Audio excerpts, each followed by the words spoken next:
Bienvenidos a un nuevo temita, a una nueva sesión de biología. Vamos a hacer el origen de la vida. Las hipótesis y teorías acerca del origen de la vida.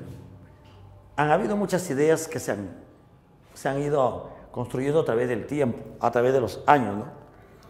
Lógicamente, al principio, las ideas acerca del origen de la vida pues eran muy generales. A la gente ni siquiera le interesaba saber de dónde veníamos. La ciencia aparece luego, ya con estudiosos, con curiosos, con gente sabia, ¿no? Que se comenzaron a preguntar, ¿y de dónde venimos? ¿Cómo se originó la vida? ¿Cómo hemos aparecido y cómo hemos ido cambiando? Fíjate que esta parte es está muy ligada al origen y la evolución de la vida, ya que se originó la vida, pero no se quedó ahí. La vida se origina y comienza ¿a qué? A cambiar a través del tiempo. Entonces no se sabe exactamente cómo sucedió esto, pero sí hay hipótesis que se han ido construyendo, como te decía, a través del tiempo, acerca de cómo se originó la vida. Hay algunos asuntos que son dogmáticos, ¿no? El dogma de fe de la creación divina, pero esos son dogmas, eso no tiene que ver con situaciones científicas. Las cuestiones de dogma se aceptan, no se discuten, pero son dogmas. Ya hablando en el término científico, ya han habido formas a veces curiosas de explicar cómo se originó la vida. Así que han habido muchas ideas antes de nuestra era, definitivamente, ¿no? ¿Cuáles son las principales teorías e hipótesis? También algunas ideas acerca de la vida. La primera, la teoría abiogenésica.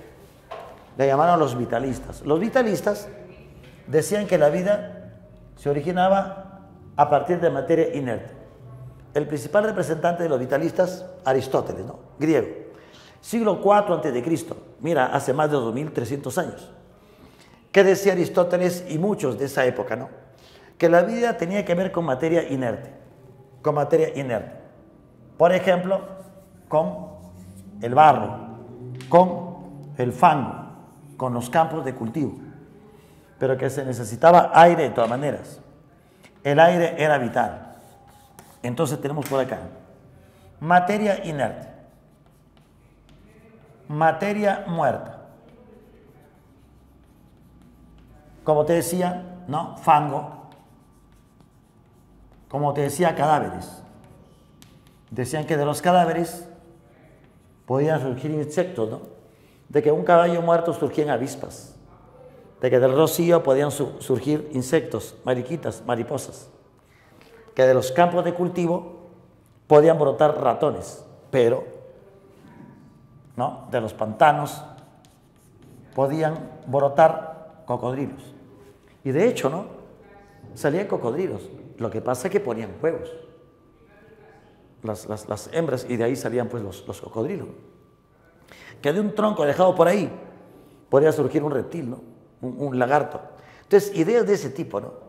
Materia inerte, materia muerta, pero que necesitaba de todas maneras, ¿qué cosa? El aire.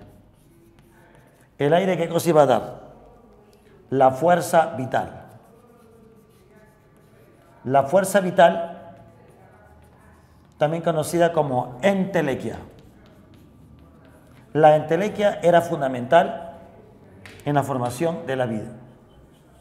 Entonces, estos dos factores se podían unir, se podían conjugar y finalmente, ¿qué cosa aparecía? Una forma viva. Aparecía, ¿qué cosa? La vida. ¿En forma de qué? De ratones. Decían, por ejemplo, que de los campos de cultivo, antes de sembrar, no había ni un ratón. Decían, es evidente, decían, ¿no?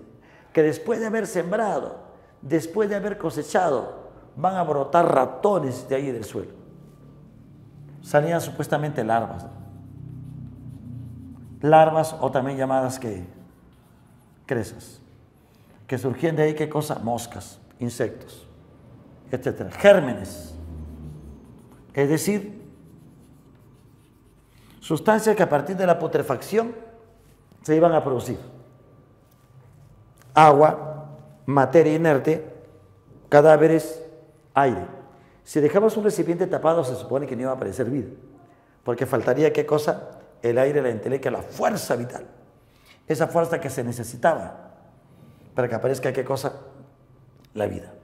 Dos factores entonces de los abiogenésicos. Abiogénesis significa origen a partir de lo no vivo. Abio, no vivo. Génesis, origen, inicio. Origen a partir de lo no vivo. Mal llamada generación espontánea. También le llaman así, generación espontánea. Pero el nombre correcto es abiogénesis. Origen a partir de lo no vivo.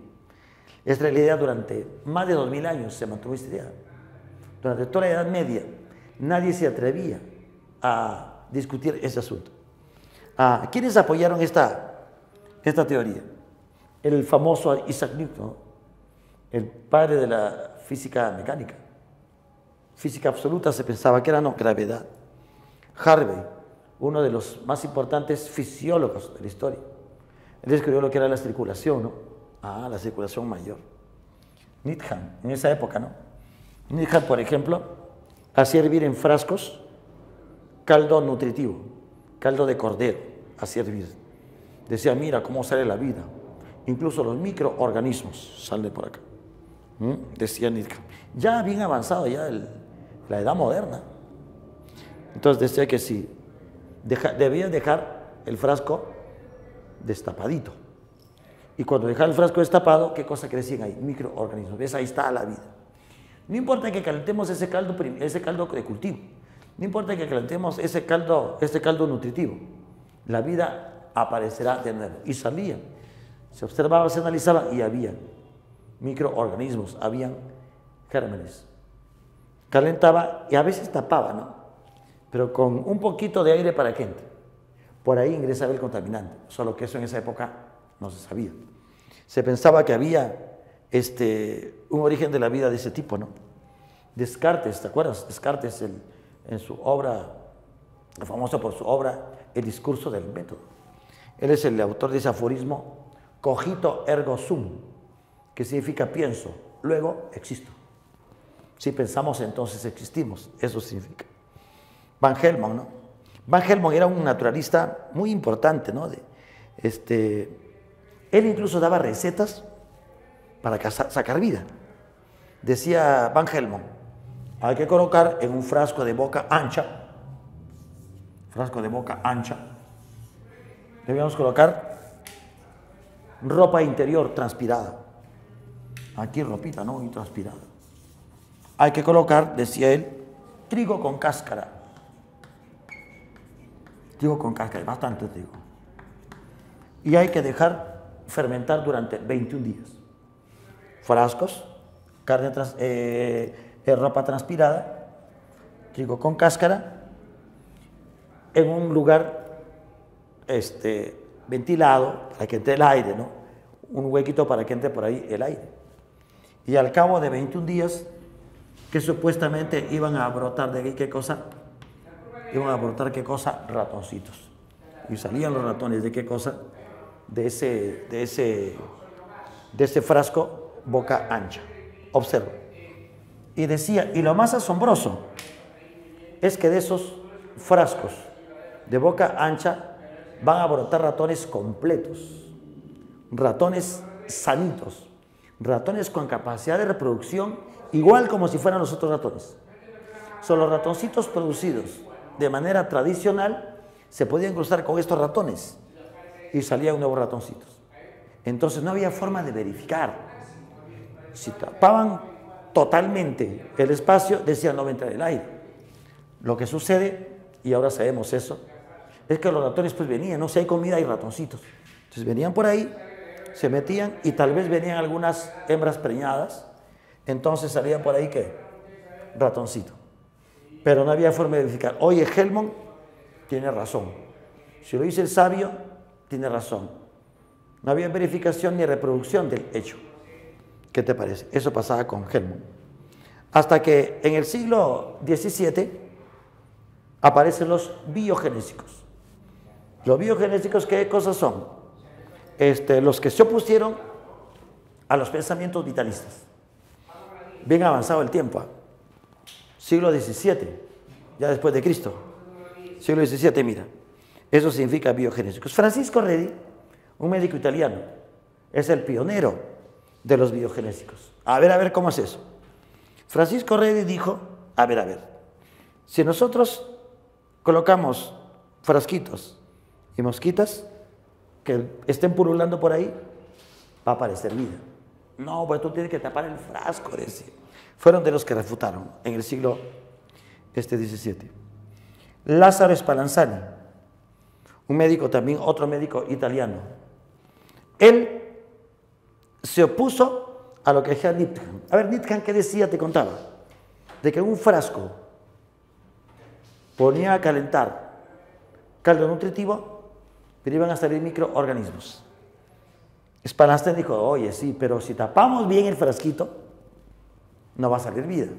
Si tapamos bien ese frasco con el caldo nutritivo, no saldrá vida. Entonces hizo el experimento, calentó el caldito y tapó el frasco. Después de algunos días, en ese frasco no había ni un germen, ni un microorganismo. Sin embargo, ese estudio no fue determinante. ¿Por qué? Al tapar el frasquito, ¿qué decía? No, pues, no entra la fuerza vital. Por lo tanto, tienes que destapar el frasco para que aparezca la vida. Ahora sabemos que es por el aire contaminante que traen ahí bacterias. En esa época, a ver, demuestra, no se podía mostrar. Hablaban siempre de la materia y de la entelequia. De la materia y de la entelequia. A uno decían, esta es la materia y este es el alma que tiene que ingresar ahí. Cuando se separa el alma de la materia, cuando se separa la entelequia de los cuerpos, entonces se produce la muerte. Entonces, aunque su experimento fue importante, de Lázaro Spallanzani, no pudo ser determinante. Hasta que Louis Pasteur, en el siglo XIX, demuestra para siempre que no había generación, ¿qué cosa? Espontánea. Pero eso te lo cuento en la siguiente parte. ¿Cómo demostró Pasteur que no había generación espontánea? O sea que no era verdad lo que decían los vitalistas, con otro experimento que ahora te voy a explicar.